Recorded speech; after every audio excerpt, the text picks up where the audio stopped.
Cowardice is one of the most powerful poems in the collection. It is also the first poem in the collection which is autobiographical but also generalised. Cowardice is primarily about bullying.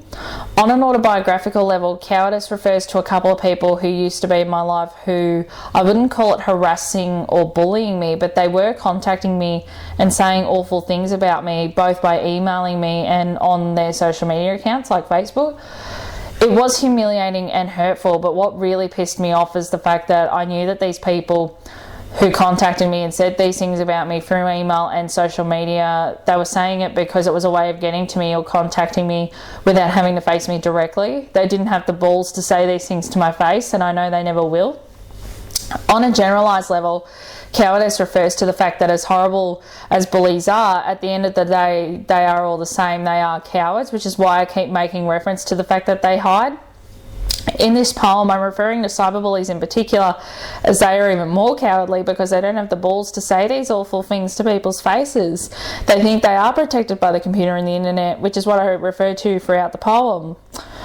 You know, you hide behind your keyboard, your screen and your phone. You think it makes you anonymous, but you can easily be traced. You think this puts me in my place, but you'd never say this to my face. Being proud doesn't change that you're a coward.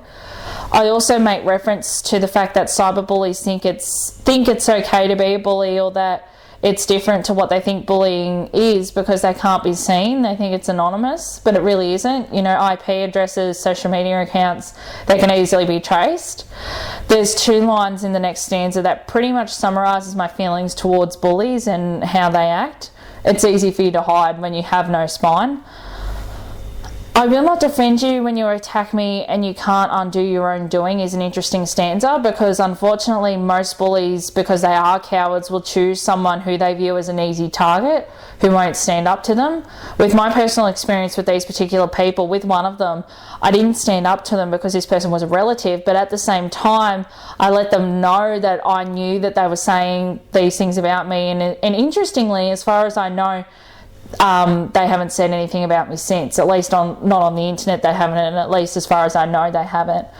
I wasn't standing up to this person, but I wasn't attacking them at the same time. You can't undo your own doing was the first line that gets into the consequences of bullying and cyberbullying, which is what the last stanza does. One day this will haunt you, come back to you, you can't hide forever, you know. I wanted to talk about the consequences of bullying. I think that bullies should be called out and should face the consequences of their actions. Unfortunately, bullying is one of the hardest things in life to face, both for the victim and the bully, because bullying is hard to prove, and therefore it is hard to get the bully to face the consequences of their actions because of it.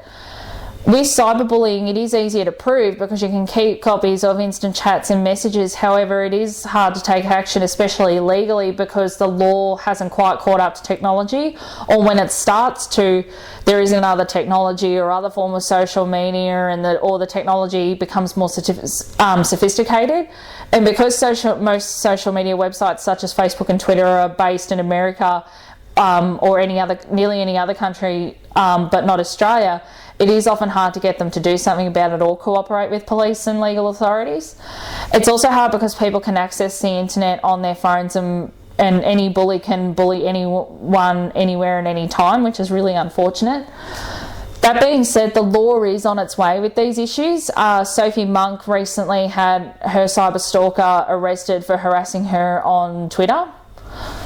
So despite the fact that bullying, particularly cyberbullying, is hard to take action against, the last 4 lines of the poem are my prediction for bullying in the future, which is that all bullies, cyberbullies or otherwise, will have to face the consequences of their actions, especially legally. You'll have to show yourself one day, and when you do, I'll be the first to say hello. The last 2 lines in particular is about the victim seeing the bully facing the consequences of their actions and being able to stand up to him. It's also why in the last few seconds of the video I have the words "say no" and "stand up to bullying."